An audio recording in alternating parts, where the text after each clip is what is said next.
I'm going to walk you through FaceBase as a whole, the website, and the many different resources that are available aside from the data itself in the data browser. And then I'm going to hand it off to Rob, who's going to give you a detailed tour of the repository itself, especially how data is organized and kind of like the modeling of the data and how you can filter the different ways that you can search for data on FaceBase, and also how to share and properly cite the data on FaceBase. And then we're going to hand it off to Alejandro, who's going to talk about exporting data, which is a newer feature that we're excited about that makes it much easier to access data like for very large files or a lot of little files. He's going to go over a brief overview of how you could go about submitting data if that's something that you're interested in, and also about the process it takes to request access to human data, which is controlled data on our website and is not accessible, usually is personally identifiable human data that is not accessible to the public without going through a certain process. And then we'll have a question and answer session for any questions that you have. So I wanted to start off kind of talking a bit about FaceBase itself. So we call it a comprehensive resource on dental and craniofacial research. And it's not just a wide breadth of data, but a deep resource of data as well. We have a focus on the ability to share data and curating the data resources. It's comprised of a team of craniofacial and computer science experts. And we also have a scientific advisory panel of prominent labs, prominent scientists in the domain who help us evaluate the kinds of data that we might be missing and ways that we can improve the offerings. So we are in the third phase of FaceBase. The first two phases were focused on what we called a hub and spoke organization, where there was the hub, and then there was a collection of specific labs who were funded to provide data to FaceBase, and which was great because it gave us a great starting point of data that's built up, which I'll show you in the next slide, what we've grown to at this point. But the focus on FaceBase 3 has pivoted so that we are now interfacing directly with the craniofacial community. And so we have a whole process for people who have data that they feel would be of interest to the community to submit, and then it goes through a review. And if it is a good fit, then you can work with us to provide, to upload it to the website.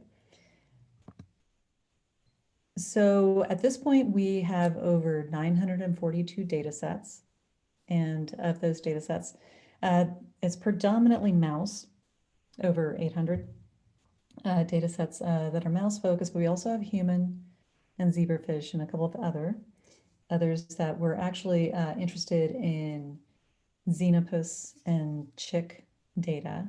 That would be wonderful data to have to supplement our offerings.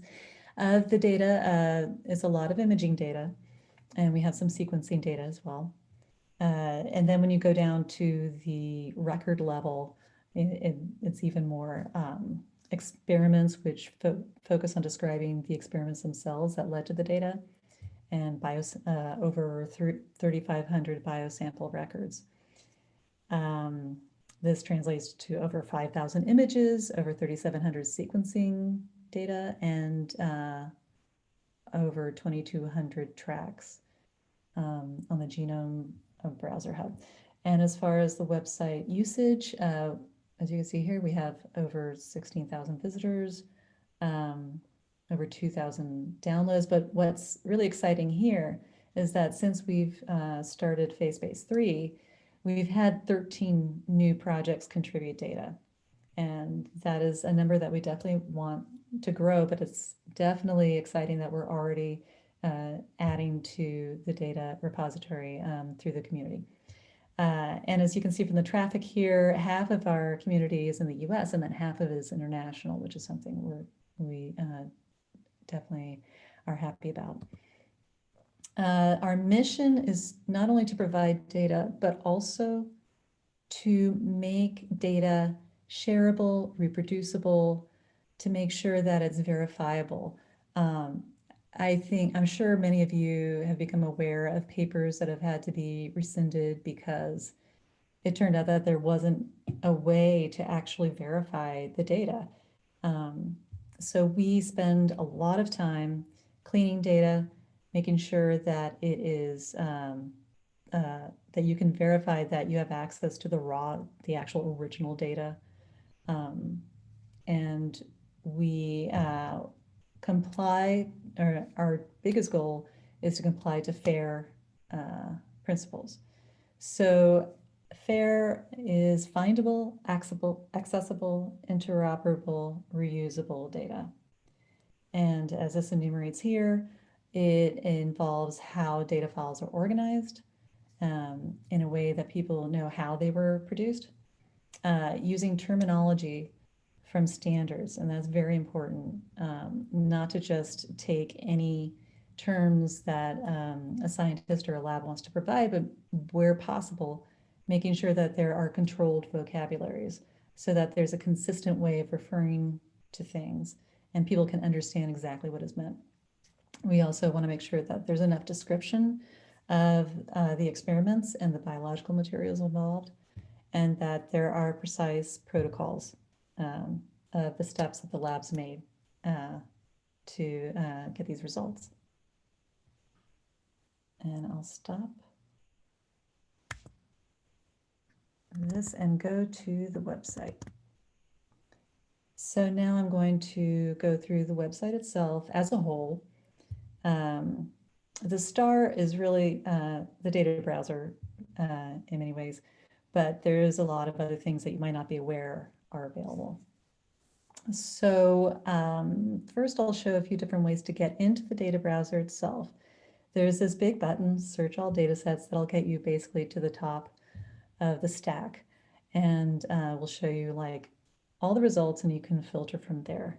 But we also have these shortcut links that are, organized by organism, the kind of clusters of experiment types that we have available. And we also have this data browser navigation site. So there's data sets, there's all data sets, and then it's organized by organism. You can also go at the experiment level or the biosample level. We have this very interesting collection of data sets called gene summaries. So I'll go ahead and use this link to go into the gene summaries, which are available as an experiment type. So when you go into the data browser, this is basically what the search results will look like.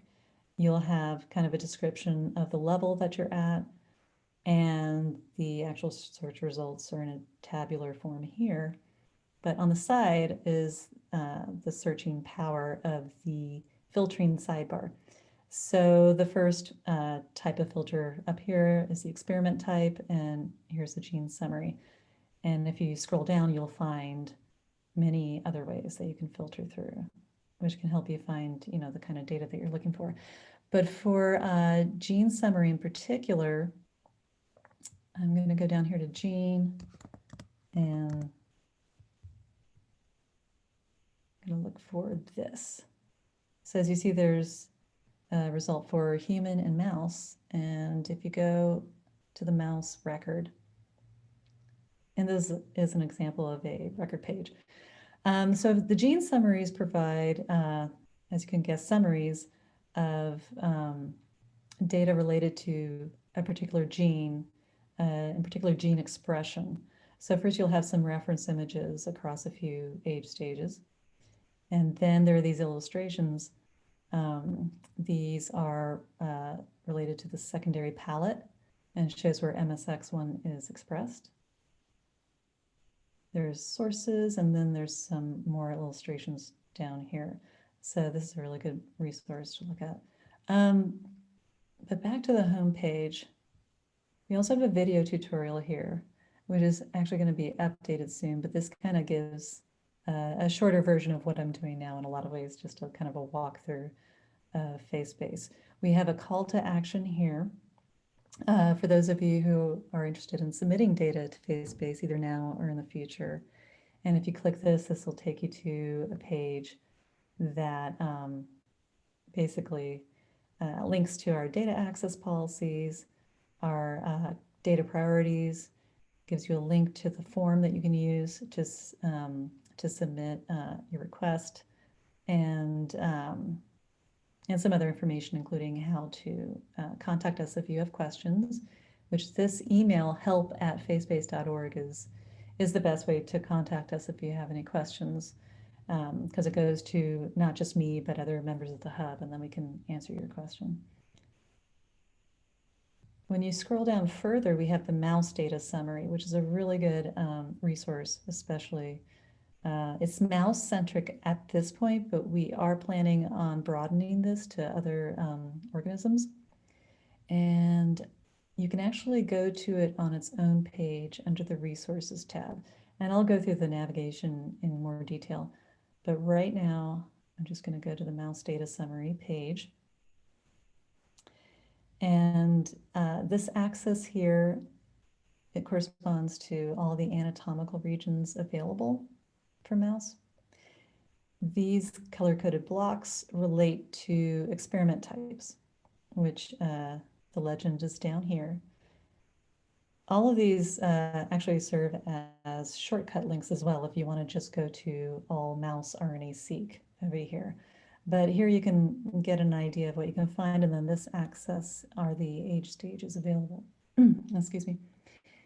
So if you go over here under mandible, and you'll see that for stage, embryonic stage 14 and a half, by the colors, you can see that it's a combination of microscopy assay and transcription profiling. If you click on it,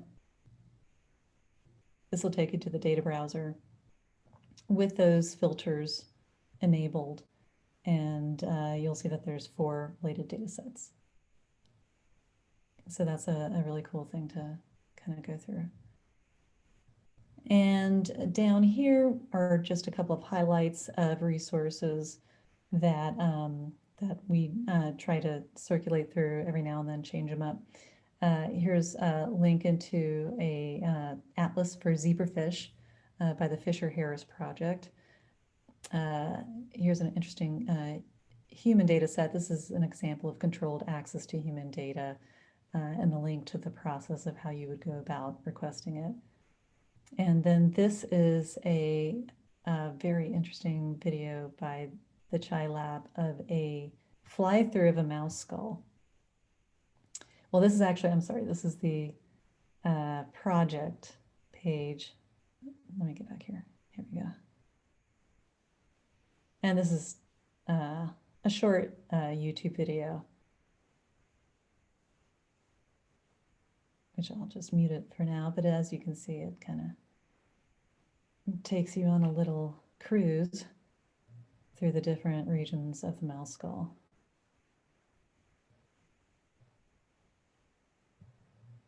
Okay.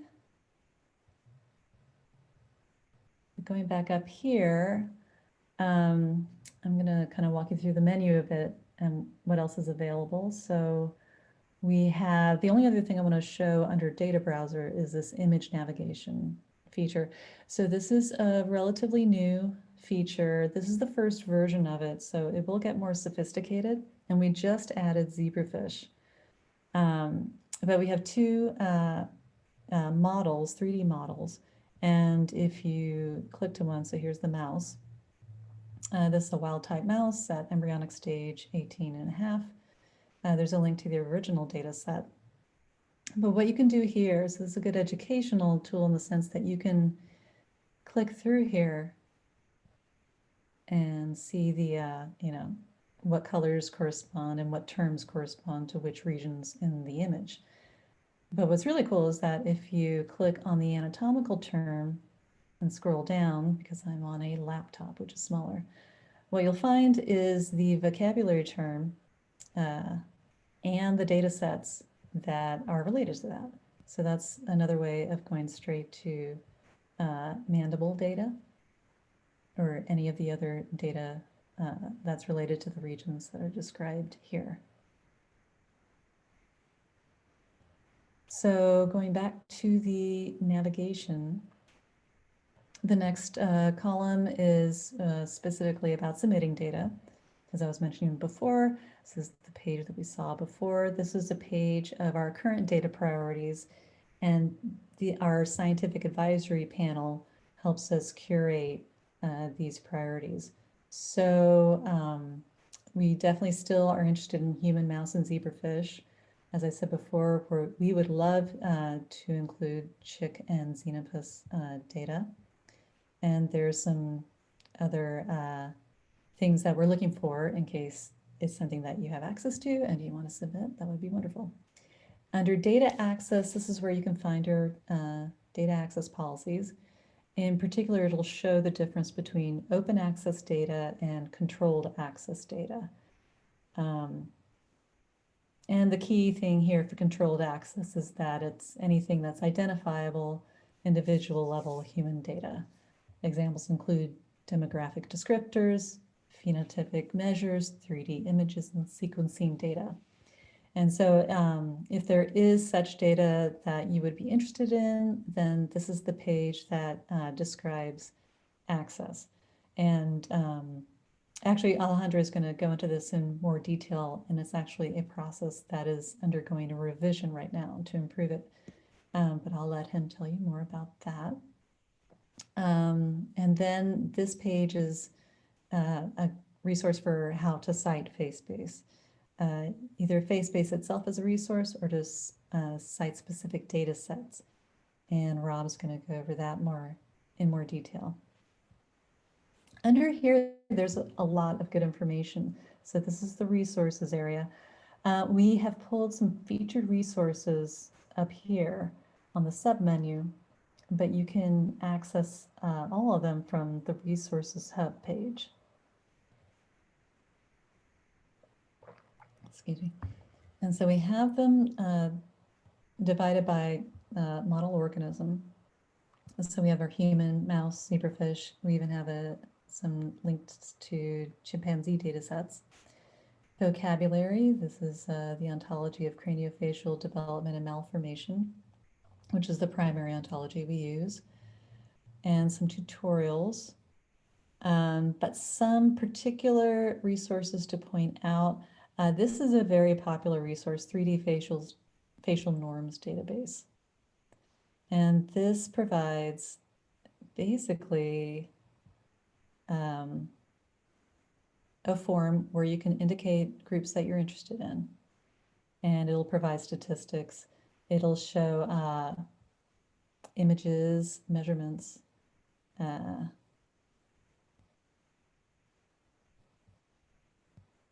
so you can go down this list of caliper facial measures and see the measurements across different demographics.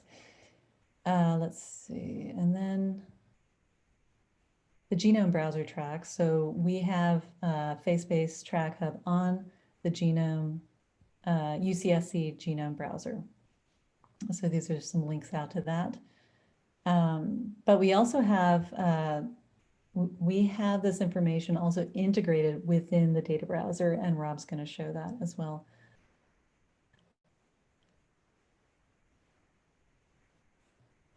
Let's see, the Human Genomics Analysis Interface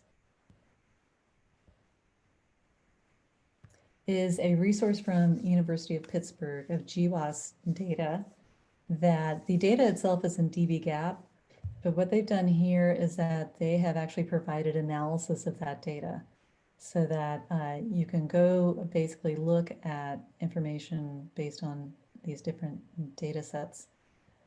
It'll show the methods, but then you can also explore project data, and it'll show you plots like that.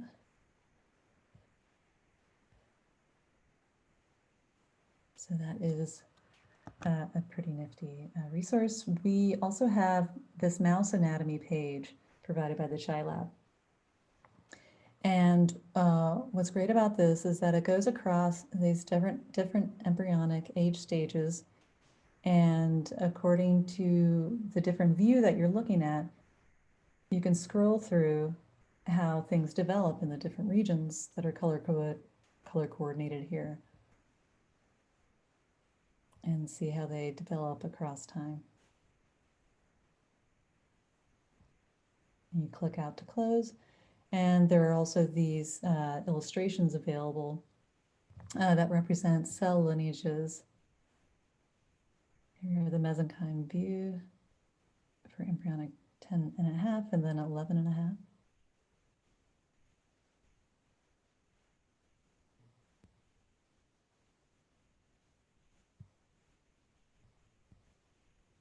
And that's basically an overview of the resources available, but again, you can click the Resources Hub to learn more. And the About section provides some background about FaceBase, so you can learn a lot about the history and the current membership. Again, the How to Cite Us page, we want to make sure people know how to cite us. And this is the projects page. So this includes project pages for the FaceBase 1 and 2 projects, but also for all the projects that have been submitting from the community. So it provides a name and abstract, and you can do some searches if you're interested in kind of exploring the different projects that have contributed data. And publications is another good resource to see publications by those who have contributed to FaceBase. And then we have our help section, which is being updated.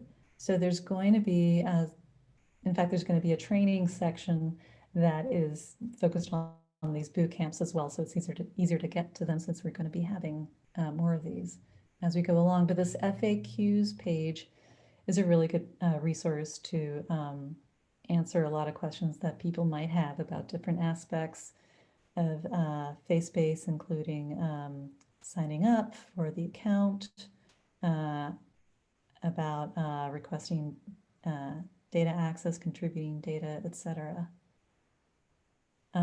But you can also go to the Getting Help page, and it'll include an introductory video about filtering data in FaceBase.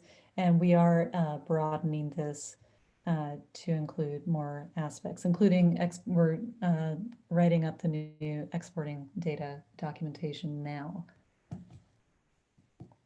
Let's see, and that's about it. I'm gonna go ahead, since we're at the half hour, past the hour mark. And but I did want to mention that we are kicking off a usability testing study soon in the new year. And we're very excited about this. So there's going to be even more changes to the usability of the website. But leading up to that, I'm going to be sending out a survey for all of you, and about this boot camp and the information that we're presenting, and any feedback that you have on usability there would be really appreciated. And that's all I've got, so I'm going to hand it off to Rob.